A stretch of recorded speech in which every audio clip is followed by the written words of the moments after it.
What's going on, YouTube? It's Donnie all day. So, let's say you got yourself a knife.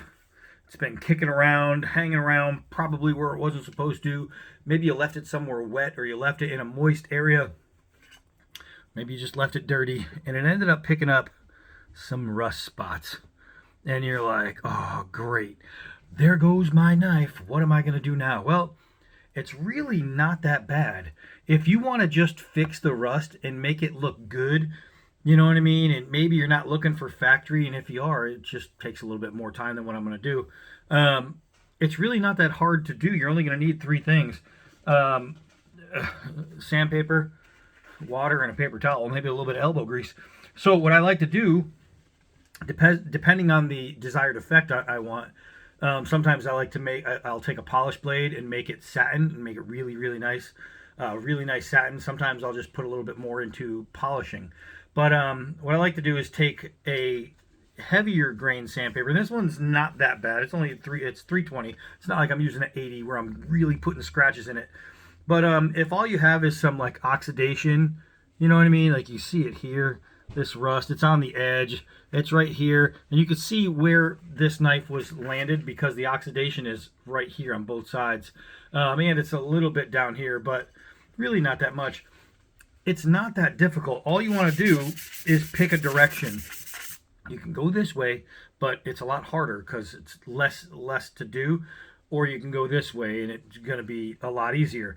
Now, the thing is, if you go in circles or if you go in a pattern that is not the same direction all the way through, you're going to end up with some pretty wonky looking lines. Now, already I just got out some of the oxidation on this just by going back and forth over that little area, and I'll show you what I mean. Now, this area right here could be a little tricky. You just want to make sure that you really get all the way to the edge of that. And this one's got brass that isn't looking too good, and I'll show you. We'll do a little bit of work on that as well. So all I want to do is I want to use the heavier sandpaper just to get out the stuff I'm trying to remove. This one, it worked pretty good. The problem is when you use the heavy sandpaper, you can see the lines that the heavy sandpaper leaves behind. You can see the scratch marks, but it does leave a really cool effect. So you can already see that the oxidation is gone on this side. It's completely gone. So I'm just going to use my leg as a rest. Now I'm going to push down on the blade. Doing it like this is, I could do it, but it's going about like this. So what I'll do is I'm going to put the blade on something solid at this point because I'm sitting in a chair right on my leg, and I'm going to elbow grease the snot out of this blade. And what's going to happen is it's going to clean up everything that's on there that shouldn't be on there, and it's not going to take off anything that I don't want to take off. Now, this one has a brand on it, Mossy Oak. It's still on there. Could I do it to get rid of that? Yeah, but I don't really need to. Am I worried about it fading at all? No, it just says Mossy Oak. I really don't care about that. But as far as the actual sanding of the knife, it's that easy. It's that easy. And then you're going to say, well, yeah, but now you're left with a big dull blade, and I don't want my blade to be that dull or that scratched. Well, I'm going to do the other side, and then I'll show you what the next step is. All right, so this blade is now 100% rust-free. It has no rust on it. For me, I could literally leave it like this and be happy. I would be just fine. I want to get a little bit more on that swedge right there.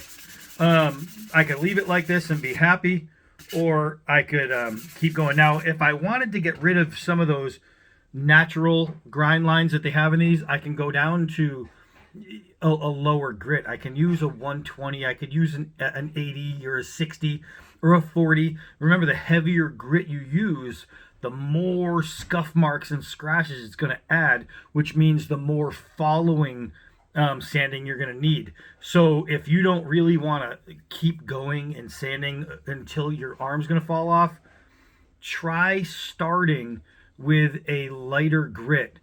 And if it gets off the rust, then you're already good. If it doesn't, then go to a heavier grit. You know what I mean? The lower the number, the thicker, the heavier the grit. So you can go down. I always start with that. I always start with whatever it is, 320. Is that what I just said it was? Yeah, I have a roll of this stuff, and that's exactly what I use. So next, I have two more. I have a. You can go all the way up till you can get like a 5,000 grit, whatever. You don't really need it. I'm gonna grab 1,000 grit, which is really fine. It's a nice fine grit. And what I want to do, you can use these wet or dry. All right. So, but what I want to do is take a spray bottle and just give it a little spritzer. I'm going to spray right on the blade, and I'm going to take this 1,000 grit. And this is where you're going to spend a little bit of time. You want to do, remember that the farther you go up in number, the more time you use sanding. So with this 1,000 grit, I need to do probably double the amount of time I used with the other one, with that 320, because I really want to start to get some of those scratches out of it that are going to be less desired, right? So, and remember, be very careful. You don't want to stab yourself in the fingers. The lighter the grit, the easier it is for this to go through. So with the edge close to me, that's not how you want to hold it. I'm just pretty good at this. I've done this a lot. Generally, what you would do is you would just switch hands and keep that edge away from you, and it's a lot safer. If you're used to it, if you work with knife edges a lot, then you're going to be pretty.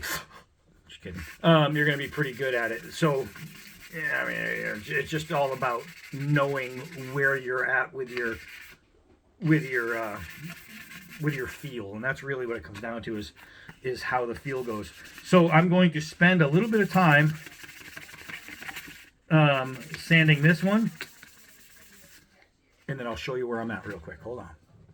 All right, so I put a little into it, so you remember this is what it looked like, and now you could see it's getting shinier. See how much dull and scratches there are in there.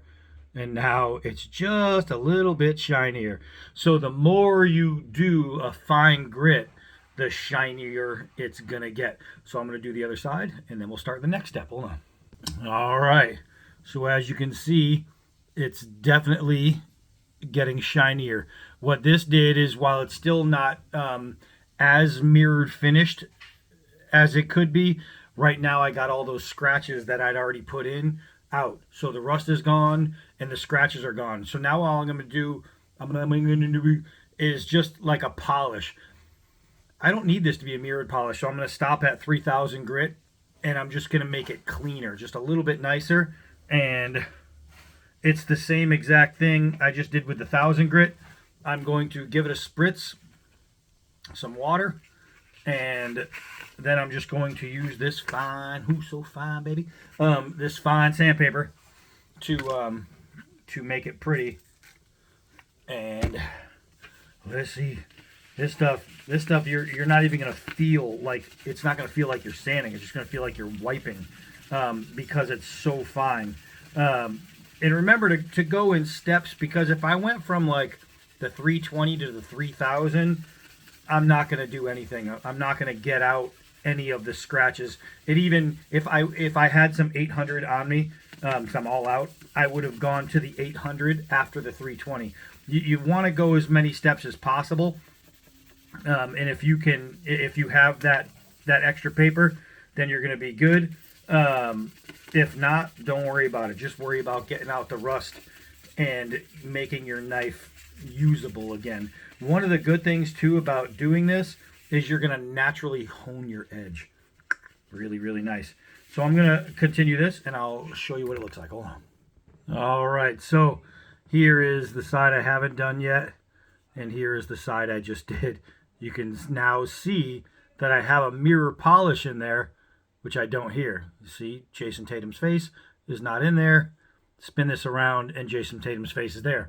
Now, if I wanted to put another, even just minute or 5 minutes especially, into this, it would come out crazy mirror shiny. But I want it just like this. I want it just mirror shiny. I don't want it crazy mirror shiny. And you can really, really see the difference from one to the next. I mean, that really, really shows it off, right?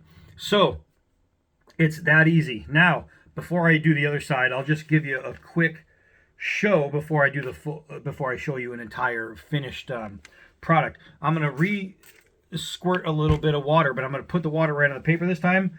I'm gonna use my finest grit, and I'm gonna go to the brass, and I'm going to give that just a little brushing, and I'll show you how quick the brass should clean in real time. I'm not even going to pause and all that. I just want to show you in real time the brass. Now you want to use fine, fine, fine paper, so that's why I just went right to the 3000. All right, so you see that gritty brass?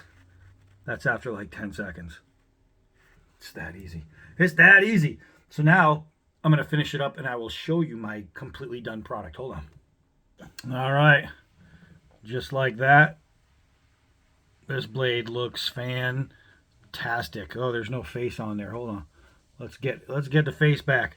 So as you can see, mirror polish, mostly mirror polish. I chose to go where I wanted to go. Remember, it didn't look like that on each side.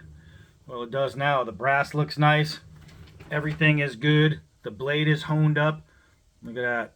Started out a dirty, rusty blade. And now I can see myself in it. Ugh. Not so bad. So that, my friends, is how you clean up a rusty blade. Oh, yeah. All right, that's it for this one. I am Donnie Until next video.